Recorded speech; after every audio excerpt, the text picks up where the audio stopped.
তোমার লজ্জা হয় না? তুমি শেক্সপিয়ার পড়ো কিন্তু তুমি কোরআন পড়তে পারো না, তোমার লজ্জা হয় না? তুমি ইংরেজি বুঝো, তুমি আরবি বুঝো না, তোমার লজ্জা হয় না? তুমি সায়েন্স বুঝো কিন্তু তোমার কোরআন তুমি বুঝো না, এটা কি তোমার লজ্জা হয় না?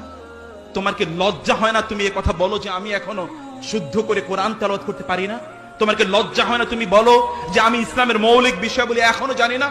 তুমি সবকিছু জানো, টেকনোলজি তুমি এক্সপার্ট, সায়েন্সের তুমি এক্সপার্ট, কেবলমাত্র তুমি ইসলামের ক্ষেত্রে তুমি ইগনোরেন্ট। তোমার লজ্জা হয় না? তুমি মুসলিম উম্মার জন্য বোঝা, অথচ তুমি মুসলিম উম্মার জন্য সম্পদে পরিণত হওয়ার কথা ছিল। তোমাদেরকে দিয়েই সালাহুদ্দিন আইয়ুবীরা গোটা পৃথিবীতে ইসলামকে প্রতিষ্ঠিত করেছিল, অথবা খালিদ ইবনে ওয়ালিদদেরকে দেখে যুদ্ধের ময়দান থেকে অন্যরা পালিয়ে চলে যেত। তুমি তো তাদের উত্তরসূরি, তাদের বংশধর। তোমাকে তাদের চরিত্র বোঝা দরকার, জানা দরকার।